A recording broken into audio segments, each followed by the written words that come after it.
Book 255. Good morning. Welcome back to Morning Motivation with Matthew Daniels, and today I'm going to tell you guys about Booker T. Washington and the secret society of freed slaves. That's right, Booker T. Washington and the secret society of freed slaves. But what is Matthew Daniels talking about? A long time ago, in the area of the earth that we call Virginia today, a Negro man was born to an enslaved mother named Jane. This man, who is known as Booker T. Washington, is quite arguably one of the most influential men to ever be born as a slave in the United States of America. His life story is common knowledge, and his body of literary works are amongst the best pieces of literature ever written by an ex-slave.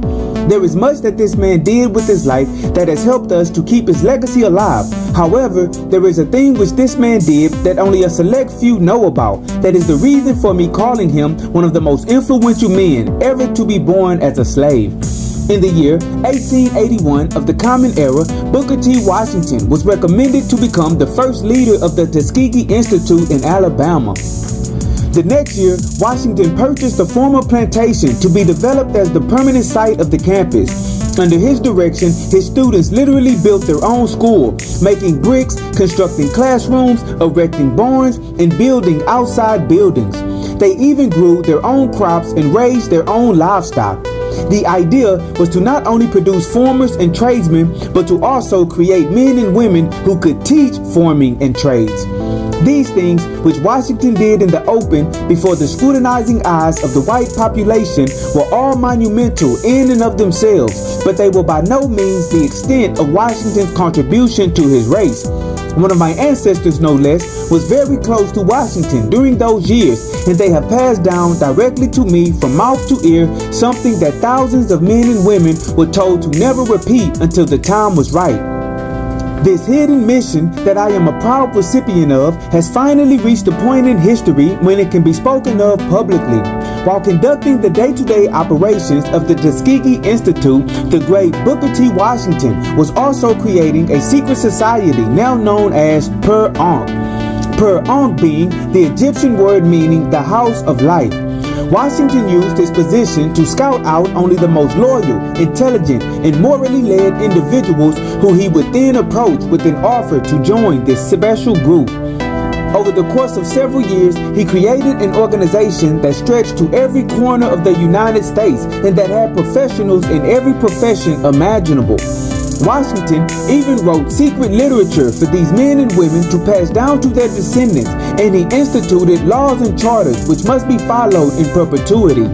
As fate would have it, I am one of the current historical scribes of this organization, and I can tell you plainly that the book by Washington called The Story of the Negro is owned by every member of Per Ankh, and encoded within its pages are the foundation of our craft.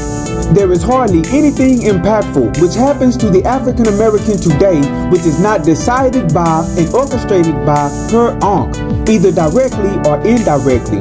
Many believe Barack Obama became president because of the votes he collected, and while this is true, he was also placed in position by Per Ankh to institute certain things which were mapped out before he was even born. I am sure that many of you will hear this truth and it will go completely over your heads. But some of you will hear my words and you will ask how to become part of Per Ankh. Indeed, the time is now.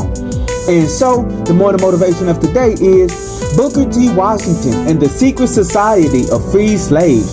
There are forces at work on this planet that the average man and woman cannot fathom. Many live and die without ever being invited to the table. However, I do not feel it just nor righteous to leave so many millions of people in the dark. So, I offer you all, within the sound of my voice, a choice. If you are determined to reach your goals, and if you are dedicated to making your dreams a reality, then you must be willing to sacrifice for the good of the whole. Simply ask to be accepted. Stay focused on becoming the best version of yourself, and always strive to do that which is good. And remember, you are awesome, you are amazing, you are wonderful, and you are great. And you are going to change the world. I just hope I'm still alive to see it, family. I'm out. Good morning.